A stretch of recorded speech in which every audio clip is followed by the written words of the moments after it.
Selamat siang yang kami hormati Ibu Linda, sahabat kami, tetangga kami, dan juga jajarannya, dan tentu jajaran Kementerian Pariwisata dan Ekonomi Kreatif, hadirin yang berbahagia, teman-teman dari media. Saya rasa kami tidak usah berpanjang lebar karena tadi sudah sangat lengkap dijelaskan oleh Ibu Linda. Tujuan utama dari kesepakatan bersama kita yang kita tanda tangani siang hari ini. Tadi kami sempat mengecek, kita kementerian nomor 29 yang menandatangani. Jadi masih ada 4 lagi ya Bu. Saya bantu kejar waktu di perdagangan, kita sempat juga mencari waktu nggak ketemu-temu, tapi tadi saya dengar sudah dengan perdagangan. Jadi sekarang alhamdulillah kita juga menandatangani dengan Parekraf. Dan apalagi kita bertetanggaan ya Bu. Tinggal jalan kaki sebetulnya untuk melakukan, tidak akan pusing melakukan koordinasi, semoga. Dan saya dengar Ibu juga mungkin akan sementara pindah ke belakang ya Bu, bila mana gedung di belakang jadi di mana nih belakang? Sana belakang. Jadi lebih dekat lagi kita. Saya rasa kami maupun Ibu Linda sebelum kita masing-masing menjadi menteri, untuk isu mainstreaming dari gender itu sudah menjadi makanan kita sehari-hari juga. Jadi kita sekarang dalam posisi bisa melaksanakan kebijakan maupun merubah kebijakan. Kita harus bekerja keras untuk merealisasi apa yang sudah lama kita kerjakan sebelum kita masing-masing menjadi menteri. Dan kami pun selama di kabinet juga selalu mengingatkan dan memperjuangkan bagaimana mainstreaming gender maupun responsive gender policy. Ya, itu mulai dari perencanaan sampai dengan implementasi sampai dengan pemantauan dan evaluasi. Dan itu harus mulai sebetulnya dari kementerian kita sendiri ya, masing-masing kementerian. Saya tadi baru ngecek ke Pak Sekjen, jadi saya monitor terus Bu, saya tidak terlupa itu yang mengenai ruang laktasi yang Ibu Linda dan almarhum Ibu Endang selalu mengingatkan. Jadi tadi saya baru lagi cek sama Pak Sekjen, belum jadi Bu, tapi sudah dalam rencana saya. Ibu kan tetangga, tinggal Ibu datang ke sini mau monitor udah jadi atau belum. Itu ada di bawah ya, di mezanin ya, ada sudah disiapkan ruangannya, tapi sedang diperbaiki atau bagaimana. Nah, tapi saya janji saya akan cek terus. Karena harus mulai dari tempat kerja kita sendiri, dan saya juga tahu target 30% dari manajemen ya, istilahnya dari pokoknya di setiap lini dari kementerian, seperti juga kementerian yang lain di DPR maupun juga di swasta, target kita kan 30% ya Bu, untuk di level 1, level 2, level 3. Saya kalau untuk data kita 129 dari 190 eselon 4, jadi lebih dari 50%. Eselon 3 43 dari 89, berarti lebih dari 50%. Eselon 2 14 dari 129 tadi 129 perempuan, 190 laki-laki. Jadi lebih dari enggak ya? 30% ya. Kalau yang 20% ya kalau nggak salah. Sekitar 20% pada entry level. Tapi eselon 2 lumayan lah membanggakan. 14 perempuan, 24 laki-laki. Kalau saya tidak salah hitung itu berarti hampir 40% ya, terdiri dari wanita di eselon 2. Sayangnya di eselon 1 belum Bu. Tapi give me time. Ini memang kita baru pembentukan kementerian baru, eselon 1-nya memang masih banyak yang harus diisi. Jadi ada kesempatan. Kami berjanji akan bekerja keras. Jadi ini memang kalau kita lihat studi McKinsey yang baru-baru ini dirilis untuk Indonesia secara umum, lebih kepada swasta ya dan BUMN, itu pada saat masuk kira-kira 50%, tapi begitu ke atas mengkerucut dia, hanya 3% yang, kalau misalnya Indonesia sedikit lebih tinggi dari 3%, 5% kalau saya tidak salah, yang berada di posisi paling atas ya. Jadi dia mengkerucut. Itu berarti kurang gender responsive policies untuk supaya wanita bisa terus berkembang, memerlukan kebijakan khusus ya, termasuk kayak ruang laktasi dan lain-lain ya. Nah ini masih perjuangan kita bersama Bu. Tapi kami janji baik untuk kementerian ini maupun kebijakan di industri pariwisata, sektor pariwisata dan ekonomi kreatif, kita harus benar-benar mainstreaming gender maupun gender responsive policies. Dan sangat jelas bahwa sektor pariwisata dan ekonomi kreatif banyak sekali menyerap tenaga kerja wanita maupun entrepreneur sektor informal yang terdiri dari wanita. Ini angka global. Kalau menurut saya mungkin Indonesia tidak terlalu berbeda dengan angka global. Menurut angka global mengenai sektor pariwisata, 1 dari 12 pekerjaan itu diciptakan dari sektor pariwisata. Kalau kita empiris juga 1 dari 12, 8% dari direct and indirect, dihitung indirectnya juga itu diciptakan oleh sektor pariwisata. 60-70% itu wanita dan 50% kurang dari 25 tahun umurnya. Jadi youth unemployment ya. Jadi youth employment.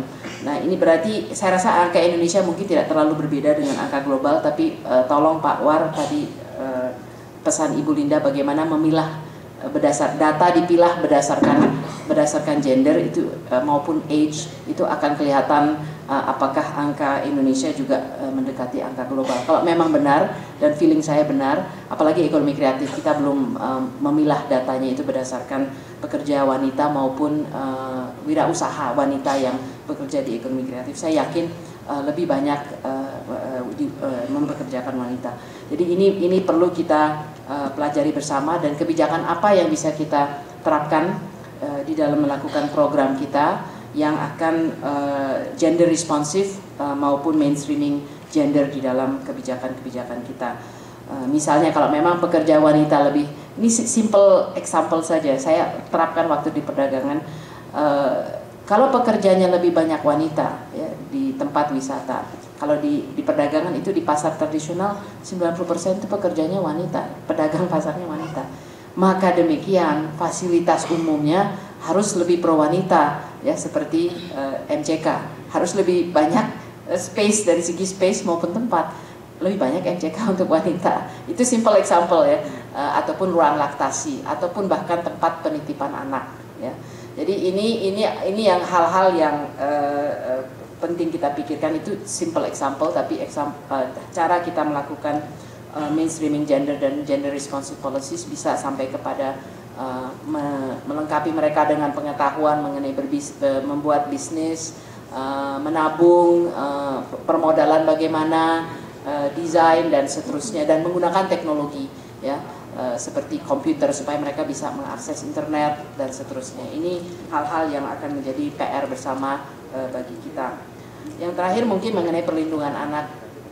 Karena kebetulan kami baru pulang dari Bangkok, sempat menelpon Ibu Linda panik menanyakan apa kebijakan kita mengenai perlindungan anak maupun perlindungan wanita yang bekerja di sektor pariwisata supaya tidak terjadi trafficking maupun eksploitasi. Dan kebijakan kita dari segi undang-undang sebetulnya jelas ya Bu, bahwa kita mempunyai undang-undang yang jelas melindungi perempuan maupun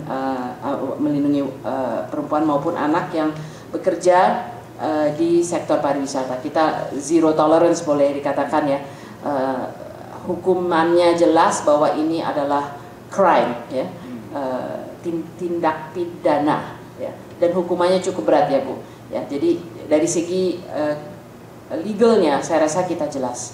Tapi bagaimana program kita untuk sosialisasi preventif maupun penegakan hukumnya, ini yang dari segi implementasi saya rasa kita sangat akan mendukung dan bekerja sama dengan Ibu supaya hal-hal yang tidak diinginkan itu tidak terjadi.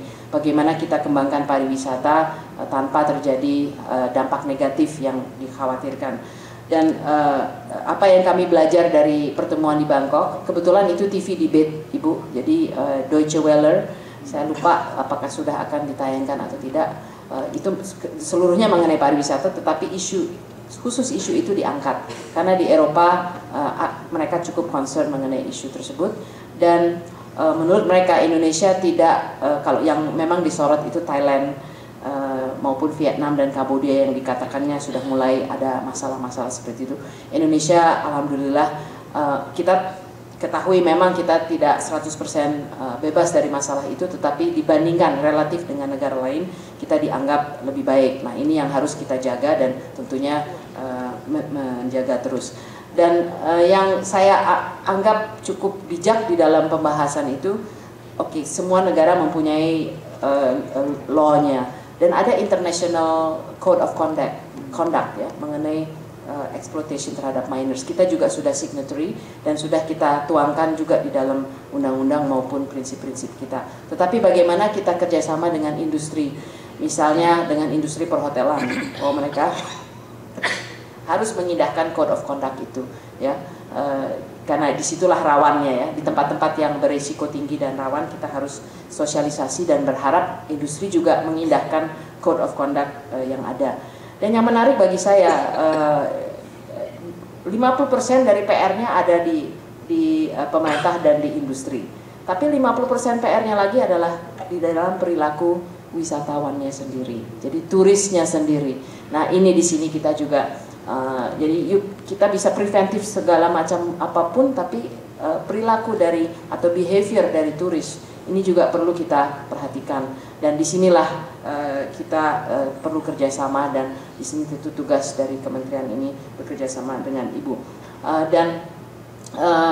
Saya menyampaikan dengan bangga Ibu bahwa pemerintah kita sangat komit, hukumnya jelas, kita sudah signatory dari Code of Conduct, dan saking komitnya pemerintah kami, di 2009 kita menambah perlindungan anak di dalam kementerian Ibu kan ya. Jadi saya menunjukkan political commitment kita yang tinggi. Nah sekarang bagaimana kita implementasi bersama perlindungan tersebut. Jadi ada positif aspek dari tourism and ekonomi kreatif dari segi job creation, dari segi penyerapan ekonominya juga, entrepreneur dan